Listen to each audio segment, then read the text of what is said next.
Alhamdulillahi Rabbil Alamin. A'udhu billahi minash shaitanir rajim. Bismillahir Rahmanir Rahim. Assalamu alaikum wa rahmatullahi wa barakatuh, chers frères et sœurs, aux croyants, aux croyantes. Rappel précédent, j'avais dit que j'allais faire un rappel sur la ilaha illallah. Finalement, j'ai préféré continuer sur le iman, la foi. Mais le iman, la foi, l'attestation de foi, ça fait partie de la ilaha illallah, ça englobe, la ilaha illallah englobe le iman, il fait partie. Nous appelons l'attestation de foi. Et nous voyons aussi que pendant Salam, il est celui qui prie avec celui qui jeûne avec la foi en espérant la récompense d'Allah. Allah lui absolu tous ses péchés. Celui qui prie avec la foi en espérant la récompense d'Allah, Allah lui absolu tous les péchés. Donc nous voyons que tous les actes que nous faisons, tous nos actes d'adoration doivent être accompagnés de la foi. Sans la foi, nos actes sont zéro et nos actes sont caducs. Donc, j'ai voulu faire ce rappel pour vraiment, Inch'Allah, ouvrir les yeux aux croyants, aux croyantes, et ce rappel tout d'abord me profitable à moi-même, c'est un rappel pour moi-même avant les autres. Nous sommes beaucoup à aller à la mosquée, prier, faire le jeûne, etc. Mais nous n'avons pas un seul grain de foi de moutarde dans le cœur. C'est-à-dire que nous avons mal compris notre religion, nous avons très mal compris notre religion. D'aujourd'hui, malheureusement, c'est triste à dire, mais nous voyons beaucoup de musulmans, malheureusement, qui n'ont pas un grain de foi de moutarde dans le cœur. Et ceci, nous allons essayer de le démontrer ensemble avec la permission d'Allah subhanahu wa ta'ala. Aujourd'hui, de nos jours, malheureusement, on voit beaucoup de personnes qui vont à la mosquée, qui prient, etc. Et quand ils sortent dehors, rien à voir avec le comportement d'un musulman. Rien à voir avec le comportement d'un musulman. Alors, ils vont prier Isha 10 minutes à la mosquée et après ils vont adorer Shaitan 4 heures en boîte de nuit. Dans le premier hadith que je vais citer, le prophète Mohammed sallallahu alayhi wa sallam dit le jour de la résurrection, Allah dira sortez de l'enfer quiconque décèle dans son cœur la foi la plus intime. Mot à mot, ne serait-ce que l'équivalent d'un grain de moutarde. L'envoyé d'Allah sallallahu alayhi wa sallam, il dit aussi les méritants iront au paradis, les réprouvés en enfer. Puis Dieu dira retirez de l'enfer ceux qui ont l'équivalent d'un grain de moutarde de foi dans le cœur. Et par rapport à ce hadith, Mohammed ibn Abdul Wahhab, il s'appuie sur ce hadith pour dire que le désobéissant sort de l'Iman pour entrer dans l'islam, mais sort de l'islam pour entrer dans le koufr. Voilà une phrase simple qui explique bien le sens du iman. Le désobéissant sort de l'iman pour entrer dans l'islam, mais sort de l'islam pour entrer dans le koufr. Et Imam Bukhari, rahimahullah, il dit j'ai rencontré plus de 1000 savants, j'ai rencontré plus de 1000 personnes parmi les savants à travers les différentes contrées. Pas l'un d'entre eux ne conteste que la foi est composée de la parole et des actes, qu'elle monte et qu'elle descend jusqu'à ce qu'il ne reste plus rien.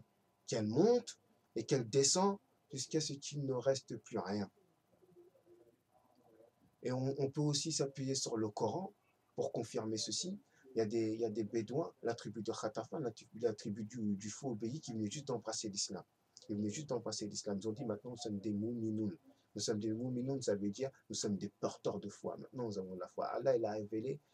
Les Bédouins ont dit nous avons la foi. Dit vous n'avez pas encore la foi. Dites plutôt nous nous sommes simplement soumis. Et donc nous sommes musulmans car la foi n'a pas encore pénétré dans vos cœurs. Et obéissez à Dieu et à son messager, il ne vous fera rien perdre de vos œuvres, Dieu est pardonneur et miséricordieux. Il veut dire par là, Allah il dit, non, vous n'êtes pas encore mouminoun. Pour l'instant, vous êtes des musulmans. Vous n'avez pas encore la foi n'a pas encore pénétré vos cœurs. Allah ne dit pas, vous êtes des menteurs, vous êtes des hypocrites. Non, c'est normal. Vous venez juste d'embrasser l'islam, c'est normal que vous n'avez pas encore la foi. Mais, si vous obéissez à Allah et à son messager, Allah ne fera rien perdre de vos œuvres. C'est-à-dire, si vous obéissez à Allah et à son messager, Allah il vous fera goûter à la foi. Comment maintenant peut-on obéir à Allah? Comment peut-on obéir à Allah? En obéissant, pour obéir à Allah, il faut la crainte d'Allah. Sans la crainte d'Allah, on ne peut pas obéir à Allah. Et pour avoir la crainte d'Allah, il faut connaître Allah. Allah a dit dans le Coran, craignez-moi pieusement, je vous donnerai le discernement. Le prophète Mohammed, dans son sermon d'adieu, avant de dire faites ta prière, etc., il dit craignez pieusement Allah, observez la prière. On prie, on ressent rien. On prie, on ressent rien. On fait que de la gymnastique. Mohammed sallallahu alayhi wa sallam, les gens, quand ils allaient à la mosquée, ils priaient, ils pleuraient en même temps. Abu Bakr as-Siddiq, il ne pouvait même pas réciter le Coran sans pleurer. Il vivait le Coran. Il vivait le Coran. Obéissez à Dieu et à son messager. Aujourd'hui, le grand problème, c'est que nous lisons le Coran, histoire de lire le Coran. Histoire de dire, moi je sais lire, on lit comme ça et voilà. Alors que le Coran, on doit l'apprendre, le méditer, le comprendre et pratiquer. Celui qui a appris, qui a médité, qui a compris, qui a pratiqué juste la sourate Al-Fatiha, il est meilleur que celui qui a appris tout le Coran, mais qui ne comprend pas, qui ne pratique pas, et qui ne médite pas.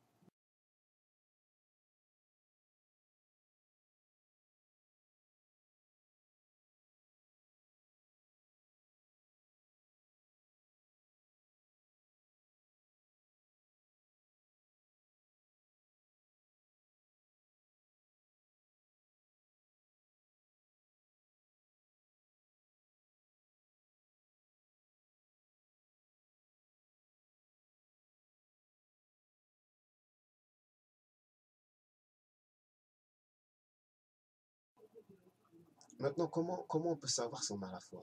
Comment on peut savoir si on a la foi? Le prophète Mohammed sallallahu alayhi wa sallam dit quiconque constate un faible âme doit intervenir pour le corriger par la main. S'il n'en est pas capable, qu'il le fasse par la langue. S'il n'en est pas capable, qu'il le désapprouve en son fort intérieur, c'est là le degré le plus faible de la foi. C'est-à-dire une personne qui a la foi, au minimum, elle doit désapprouver. C'est-à-dire, je peux citer deux, trois exemples, Inch'Allah, pour faire court. Par exemple, j'arrive et il y a 4 frères qui prient.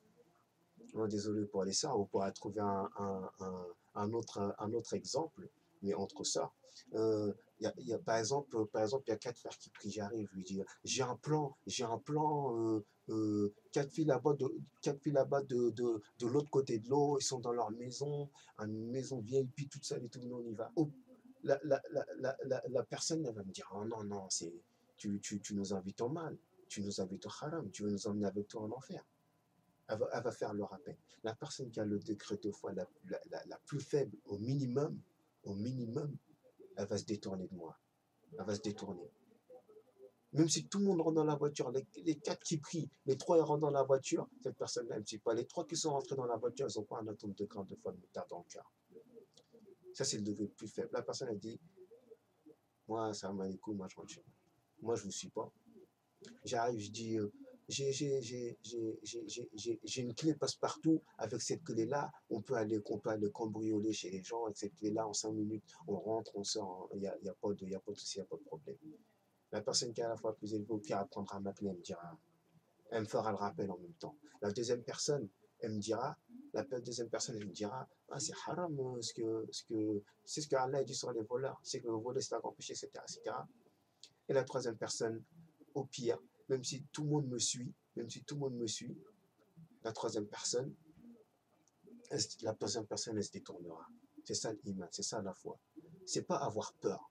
La crainte, ça n'a rien à voir avec la peur. La crainte, c'est la crainte, c'est on craint en connaissance de cause. On craint Allah subhanahu wa ta'ala. C'est pas pareil que la personne qu'on va lui dire, viens, on va faire un braquage, elle va dire, ah, la personne elle va avoir peur. Pour elle-même, elle va dire, ah ouais, mais si je me fais attraper, je prends 10 ans, non. La personne, elle n'a pas pensé à Allah subhanahu wa ta'ala. Attention, je ne parle pas je ne parle pas du waswas shaitan, du shaitan qui est un ennemi invisible qu'on ne voit pas, qu'on n'entend pas. Là, je ne parle pas de cela. Une personne ne peut avoir la foi, mais la personne qui a la foi, shaitan, il est faible. Il a aucune force sur une personne qui a la foi. Mais une personne qui a la foi, on se doit de revivifier notre foi, de revivifier notre foi. Le prophète Mohammed sallam nous dit la foi s'use comme s'use les vêtements, revivifiez votre foi. Et les compagnons, en entendant cela, ils ont dit comment, ya Rasulullah? Il a dit, le prophète Mohammed sallam a dit, dites souvent la ilaha illallah, la ilaha illallah, la ilaha illallah. Le zikr, le rappel d'Allah, dire souvent la ilaha illallah. Pour celui qui a la foi, ça va revivifier sa foi.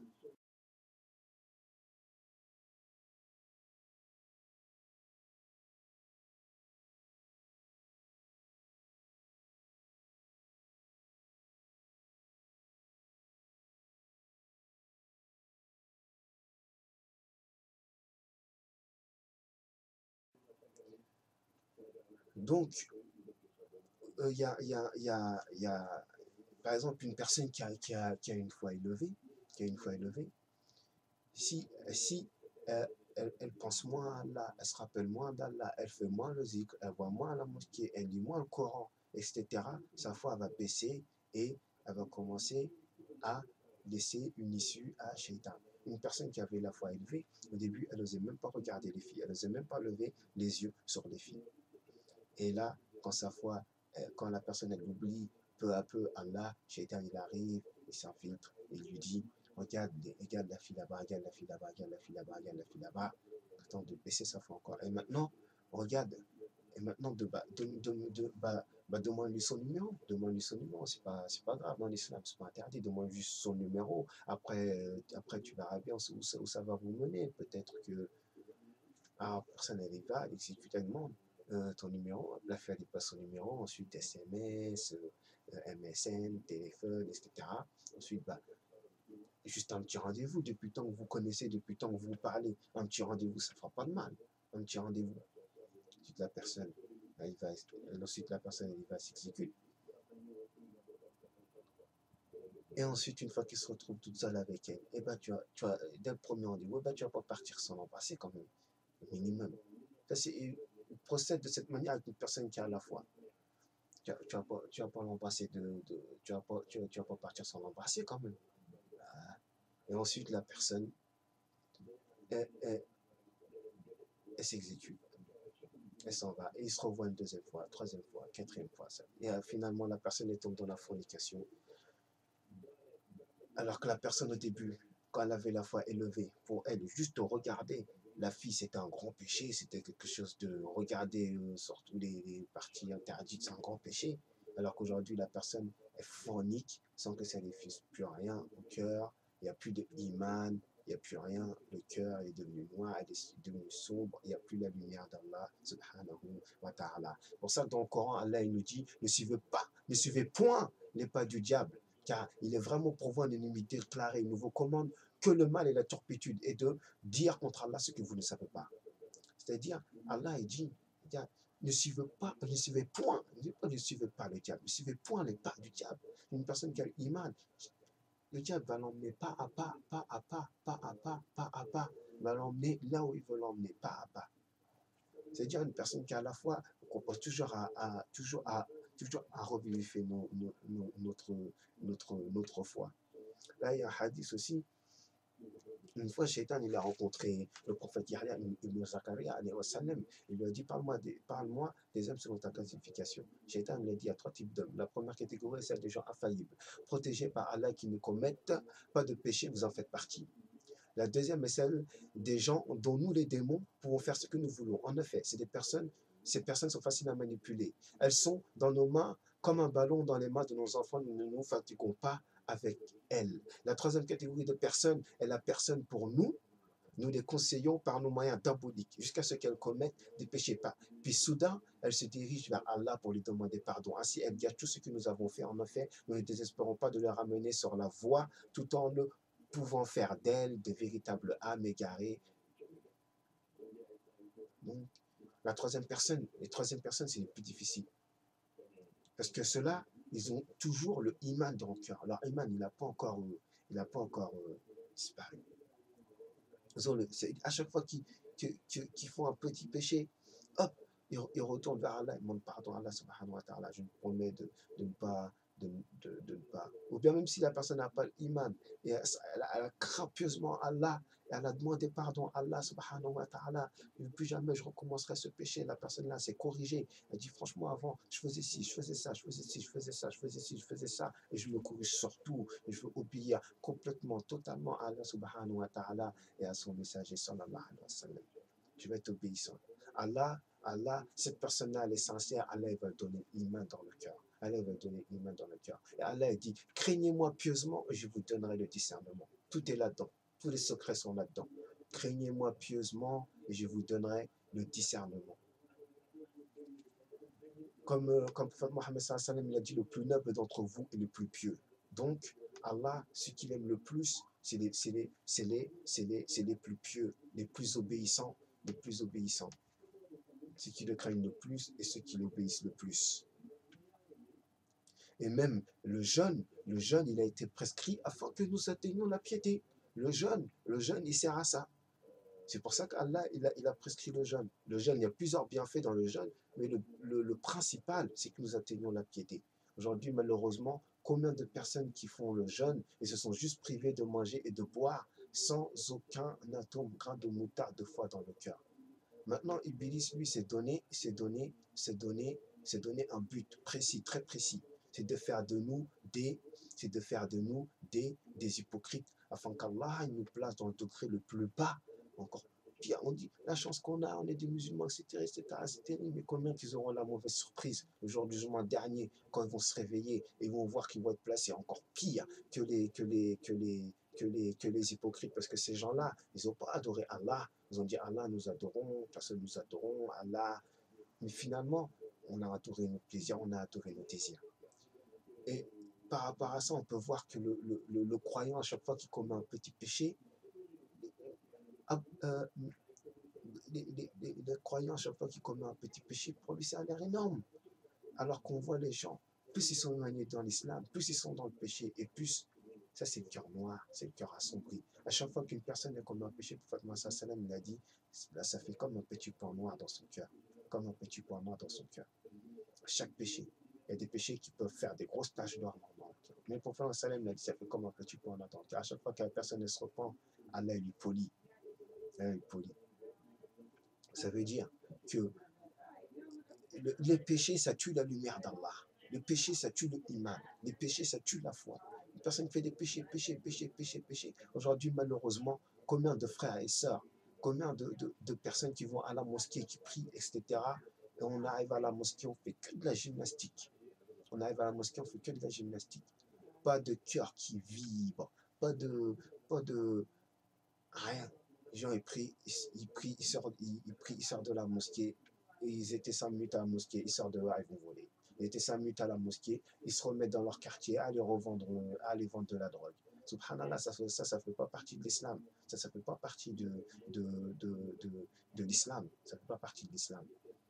Aujourd'hui, un croyant qui a la foi dans le cœur, on ne le trouvera pas à les voler. Un croyant qui a la foi dans le cœur, on ne le trouvera pas à les forniquer. Un croyant qui a la foi dans le cœur, on ne le verra pas dans les boîtes de nuit. Un croyant qui a la foi dans le cœur, on ne le verra pas dans les casinos. Un croyant qui a la foi dans le cœur, on ne le verra pas jouer aux jeux de hasard. Un croyant qui a la foi dans le cœur, à chaque fois qu'on l'appelle au mal, il répondra au négatif.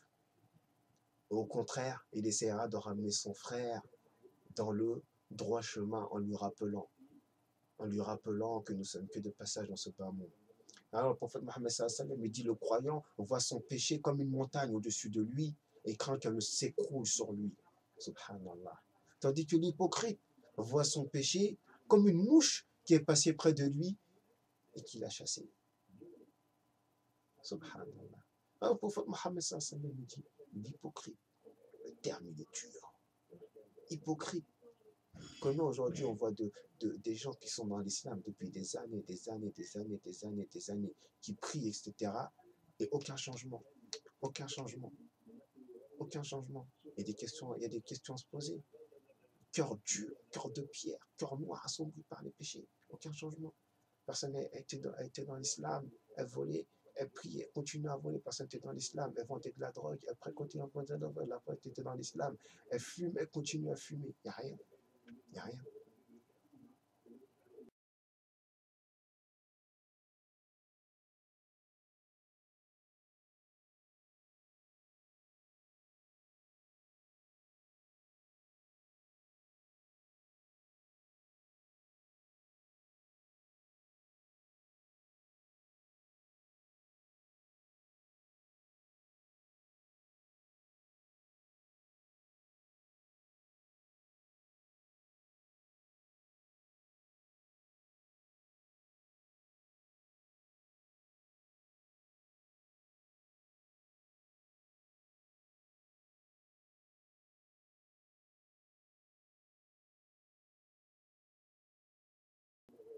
Il n'y a rien.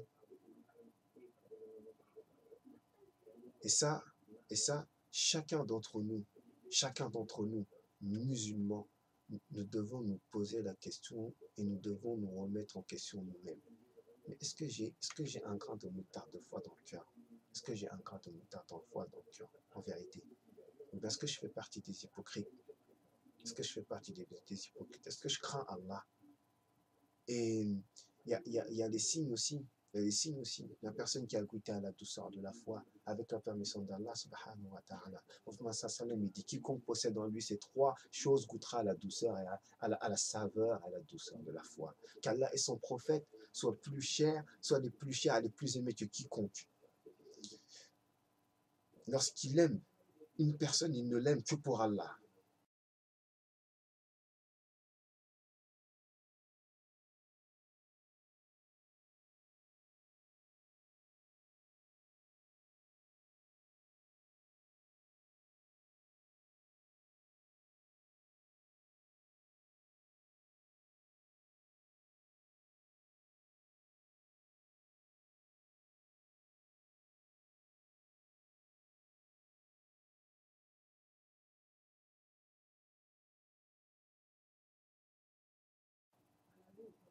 Deuxième, lorsqu'il aime une personne, il ne l'aime que pour Allah. Troisième, il repugne, il détesterait retourner à la croyance, à la mécréance, alors qu'Allah l'en a sauvé comme il détesterait être jeté au feu.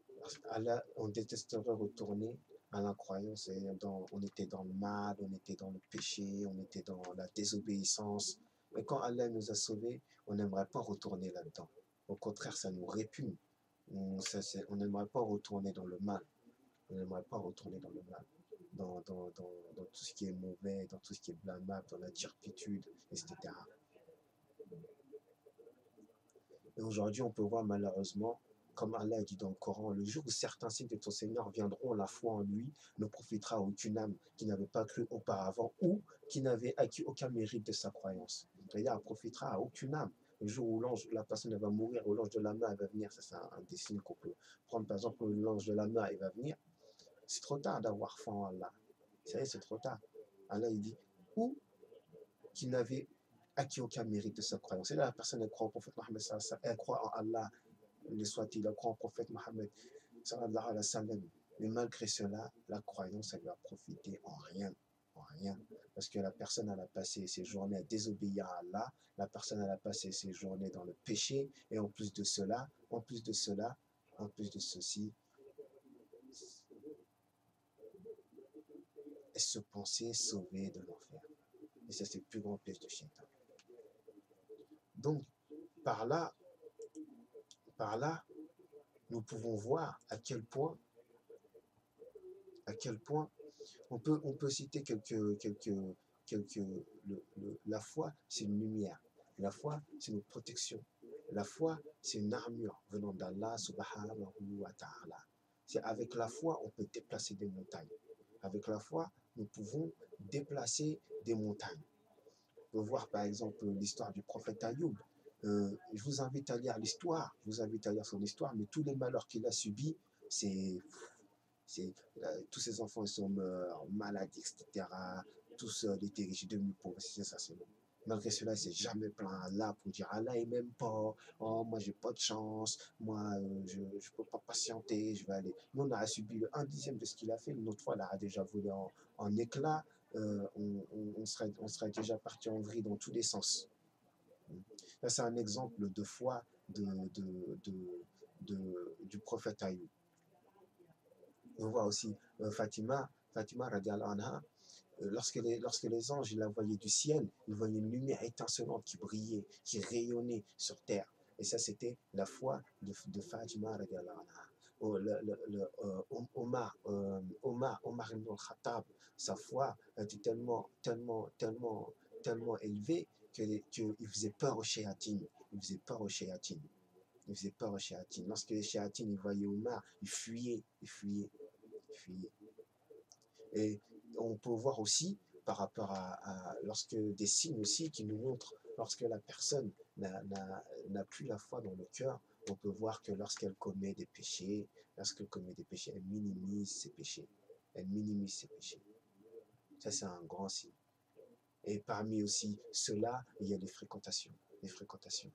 Le prophète Salem l'a dit, la mauvaise compagnie est comme le forgeron. Soit il te brûle, dans une autre version, soit il brûle tes vêtements, soit tu lui trouves une odeur détestable. C'est-à-dire, une personne qui est à la fois une personne pieuse, elle doit automatiquement s'écarter de ces gens-là.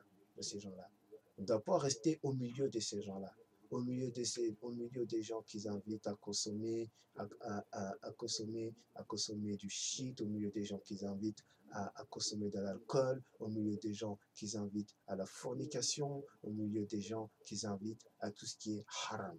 Elle doit côtoyer les personnes pieuses, les personnes qui fréquentent les mosquées et qui dehors, on retrouve le comportement des vrais musulmans, des vrais croyants, pas le comportement des hypocrites, pas le comportement des hypocrites.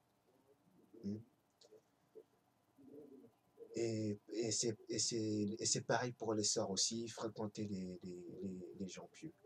Parce que aujourd'hui, comme je disais, malheureusement, la grande surprise, le jour du jugement dernier, ce sera la surprise de ceux qui étaient sûrs d'avoir un grain de moutarde de foi dans le cœur, qui étaient sûrs d'être des musulmans. Et finalement, ils n'étaient pas mouminoun. Finalement, ils n'étaient pas les porteurs de foi. Finalement, ils n'étaient pas porteurs de foi. Et ils font partie des hypocrites. Et on peut chacun se remettre en question et voir de nous-mêmes notre comportement. Et comme je disais, il y a tellement d'exemples à citer envers les compagnons, envers etc., pour voir que vraiment, il faut qu'on revienne à Allah subhanahu wa ta'ala, il faut qu'on revienne au Coran, à la sunna authentique, il faut qu'on revienne. Nous, on doit s'aspirer aux compagnons, on doit s'aspirer du prophète Mohammed sallam et des compagnons, parce qu'on n'arrive pas à la cheville des compagnons. Les compagnons, c'est les meilleurs, on doit s'aspirer vers eux. Et aujourd'hui, on prie, c'est de la gymnastique. Une fois, il y a un compagnon, subhanallah, il a dit quoi? Il avait une maladie grave à la jambe, il devait se faire amputer de la jambe. Qu'est-ce qu'il a dit? Je crois qu'ils m'ont proposé de boire de l'alcool, c'est vraiment pour quand ils vont l'amputer de la jambe. Il a dit quoi? Non, attendez, quand je commence à prier, vous me coupez la jambe. Quand je prie, subhanallah, vous me coupez la jambe. Ce compagnon-là, tellement dans sa prière, il était pris, il était avec son âme entière, il était avec Allah. Il a dit, coupez-la. Le compagnon, c'est ce qu'ils ont fait. Pendant qu'il était en train de prier, ils ont coupé sa jambe pendant qu'il prie. Allahu Akbar, la ilaha illallah. Ensuite, il s'est évanoui. Il n'a rien senti, il n'a pas souffert ni rien. Vous voyez, c'est quoi quelqu'un qui est dans la salle, qui sait devant qui il se tient debout. On sait devant qui on se tient debout. Devant Allah subhanahu wa ta'ala. Hein? Est-ce que nous, on prie, nos cœurs ils tremblent même pas. On prie, nos cœurs ils vibrent même pas. On prie, on verse même pas de larmes. On prie, on est... La situation, elle est critique, mes chers frères et sœurs. La situation, elle est très critique. Inch'Allah, dans le rappel, dans le prochain rappel, Inch'Allah, tout ceci englobe aussi la ilaha illallah. Nous allons voir ensemble la sourate Fatiha, que nous adorons vraiment Allah. Que bien nous sommes dans le shirk et dans l'associationnisme. Toute la religion, elle commence là. Allah, elle a voulu que la Fatiha commence par. La première parole que nous adressons à Allah, c'est ça. Toi seul nous adorons. Iyyaka na'budu. Au début, nous louons Allah, etc. Nous verrons ça dans le prochain appel. Mais dans la première parole que nous adressons à Allah est toi seul nous adorons, à toi seul nous apportons le secours. Nous verrons ensemble avec la permission d'Allah subhanahu wa ta'ala si ceci est vraiment véridique. Si nous sommes vraiment véridiques envers Allah subhanahu wa ta'ala, ou bien si nous faisons partie des hypocrites. سبحانك اللهم بحمدك أشهد أن لا إله إلا أنت أستغفرك وأتوب إليك. اللهم صل على سيدنا محمد عبدك ونبيك ورسولك نبي الأمي وعلى آله وصحبه وسلم تسليما عدد ما حط به علمك وخط به قلمك وأحصاه كتابك. وارض اللهم عن ساداتنا أبي بكر وعمر وعثمان وعلي وعن الصحابة أجمعين وعن تابعين وتابعيهم بإحسان إلى يوم الدين. سبحان ربك رب العزة عما يصفون والسلام على المرسلين والحمد لله رب العالمين.